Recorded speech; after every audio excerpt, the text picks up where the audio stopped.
കോൺഗ്രസ് നേതാവ് ശശി തരൂരിനെ ബി.ജെ.പി. തങ്ങളുടെ വക്താവാക്കി മാറ്റാൻ ശ്രമിക്കുന്നു എന്ന ചില സൂചനകളാണ് ഇപ്പോൾ ലഭിക്കുന്നത്. ഭീകരതയെ പരസ്യമായി പിന്തുണയ്ക്കുന്ന, തീവ്രവാദം വളർത്തുന്ന പാകിസ്ഥാനെ കുറിച്ചുള്ള ഇന്ത്യയുടെ നിലപാട് അന്താരാഷ്ട്ര സമൂഹത്തിന് വ്യക്തമാക്കുന്നതിനായി പ്രധാനമന്ത്രി നരേന്ദ്രമോദിയുടെ നേതൃത്വത്തിൽ വരുന്ന നയതന്ത്ര ഇടപെടൽ പദ്ധതിയിൽ ശശി തരൂരിന് മുഖ്യ ചുമതല ലഭിക്കുമെന്നും സൂചനകളുണ്ട്. കേന്ദ്ര സർക്കാരിന്റെ ഈ പ്രതിനിധി സംഘത്തെ നയിക്കാൻ കോൺഗ്രസ് എം.പി. ശശി തരൂരിനെ നിയോഗിക്കാനാണ് മന്ത്രിസഭയുടെ ആലോചന. 5 മുതൽ 6 വരെ പാർലമെന്റ് അംഗങ്ങൾ അടങ്ങുന്ന ഒന്നിലധികം പ്രതിനിധി സംഘങ്ങളെയാണ് ഈ സംരംഭത്തിൽ ഉൾപ്പെടുത്തിയിരിക്കുന്നത്. മെയ് 22-ന് ഇന്ത്യയിൽ നിന്ന് പുറപ്പെടുന്ന ഈ സംഘം ജൂൺ ആദ്യ ആഴ്ചയോടെ തിരിച്ചെത്തുമെന്നാണ് പ്രതീക്ഷിക്കുന്നത്. നിലവിൽ വിദേശകാര്യത്തിനായുള്ള പാർലമെന്ററി സമിതിയുടെ അധ്യക്ഷനാണ് ശശി തരൂർ. ഇതുകൊണ്ടുകൂടിയാണ് തരൂരിനെ മുന്നിൽ നിർത്താനുള്ള കേന്ദ്രത്തിന്റെ നീക്കം. ഐക്യരാഷ്ട്രസഭയുടെ അണ്ടർ സെക്രട്ടറി ജനറലായിരുന്ന തരൂരിനെ മിക്ക രാജ്യങ്ങളുമായി വ്യക്തിപരമായി നയതന്ത്ര സൗഹൃദങ്ങളുണ്ട്. കൂടാതെ വിദേശ ഭാഷകൾ കൈകാര്യം ചെയ്യുന്നതിലും മിടുക്കനാണ്. ഇതുകൂടി അനുകൂലമായി ഉപയോഗിക്കാനാണ് കേന്ദ്ര സർക്കാരിന്റെ ശ്രമം. നിലവിൽ ഇത്തരമൊരു കാര്യം ശശി തരൂരുമായി കേന്ദ്രം ചർച്ച ചെയ്തിട്ടില്ല എന്നാണ് അറിയുന്നത്. ക്ഷണമെത്തിയാൽ തരൂർ എന്ത് നിലപാട് എടുക്കും എന്നതാണ്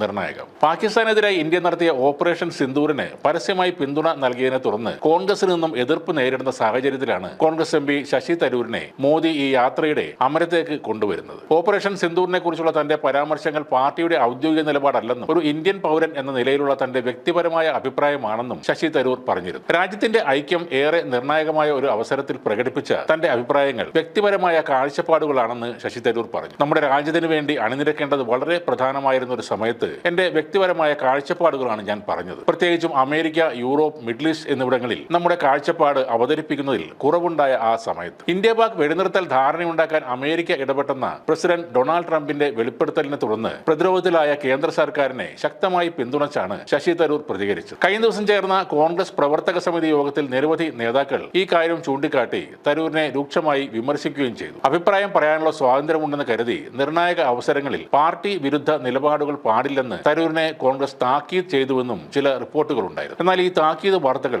തരൂർ നിഷേധിച്ചു. തരൂർ വ്യക്തിപരമായ അഭിപ്രായമാണ് എപ്പോഴും പറയാറുള്ളത്, പാർട്ടി നിലപാടല്ല എന്നാണ് കോൺഗ്രസ് നേതാവ് ജയറാം രമേശ് മാധ്യമങ്ങളോട് പറഞ്ഞത്. ഈ സാഹചര്യത്തിലും ബി.ജെ.പി. നേതാക്കൾ തരൂരിനെ ശക്തമായി പിന്തുണച്ചു തന്നെ രംഗത്ത് വന്നിരുന്നു. കോൺഗ്രസ് പ്രവർത്തക സമിതിയിൽ താനും പങ്കെടുത്തെന്നും അങ്ങനെയുള്ള ചോദ്യങ്ങൾ ഉണ്ടായിട്ടില്ലെന്നും ശശി തരൂർ പറഞ്ഞു. യുദ്ധം നടന്ന സാഹചര്യത്തിൽ ഞങ്ങൾ എല്ലാവരും കേന്ദ്ര സർക്കാരിനൊപ്പവും സൈനികർക്കൊപ്പവുമാണ് നിന്നത്. അതിന്റെ അടിസ്ഥാനത്തിൽ മാധ്യമങ്ങൾ എന്നോട് ചോദിച്ച ചില കാര്യങ്ങൾക്ക് ഞാൻ വ്യക്തിപരമായി അഭിപ്രായം പറഞ്ഞു. ഞാൻ പാർട്ടിക്ക് വേണ്ടി സംസാരിച്ചിട്ടില്ല. ഞാൻ പാർട്ടിയുടെ വക്താവുമല്ല. വിദേശകാര്യങ്ങളിൽ എനിക്കറിയാവുന്ന ചില കാര്യങ്ങളാണ് ഞാൻ പറഞ്ഞിട്ടുള്ളത്. 1971-ൽ ഇന്ത്യ പാകിസ്ഥാൻ യുദ്ധസമയത്ത് അന്നത്തെ പ്രധാനമന്ത്രി ഇന്ദിരാഗാന്ധി അമേരിക്കയ്ക്ക് മുന്നിൽ കീഴടങ്ങിയില്ലെന്ന കോൺഗ്രസുകാരുടെ പ്രചാരണത്തിന് ശശി തരൂർ മറുപടി പറഞ്ഞതാണ് കോൺഗ്രസിൽ അഭിപ്രായ വ്യത്യാസങ്ങൾക്ക് ഇടയാക്കിയത്. നിലവിലെ സാഹചര്യം 71-ലെ സാഹചര്യത്തിൽ നേരെ വ്യത്യസ്തമാണെന്നും രണ്ടും താരതമ്യം ചെയ്യുന്നതിൽ കാര്യമില്ലെന്നും ശശി തരൂർ അന്ന് പറഞ്ഞിരുന്നു. എന്തായാലും കോൺഗ്രസ് ഈ വിഷയത്തിൽ ശശി തരൂരിനെ അധികം കടന്ന് ആക്രമിക്കാൻ സാധ്യതയില്ല. കാരണം ബി.ജെ.പി. എക്കാലത്തും ഉന്നം വച്ചിരിക്കുന്ന ഒരു നേതാവാണ് ശശി തരൂർ. ബി.ജെ.പി. പക്ഷത്തേക്ക് എത്തിയാൽ തരൂരിന് ലഭിക്കാൻ പോകുന്ന സ്ഥാനമാനങ്ങളും ഏറെ ഉയർന്നതായിരിക്കുമെന്നതിൽ സംശയമില്ല. രാഹുൽ ഗാന്ധി, പ്രിയങ്ക ഗാന്ധി എന്നിവരുടെ നേതൃത്വത്തിൽ എങ്ങും എത്താതെ പോകുന്ന, ഇലക്ഷനുകളിൽ നല്ല പ്രകടനം പോലും കാഴ്ചവെക്കാൻ കഴിയാതെ പോകുന്ന കോൺഗ്രസിൽ തരൂർ എത്ര കാലം കൂടി ഇനി നിൽക്കുമെന്നതും കണ്ടറിയേണ്ട കാര്യമാണ്.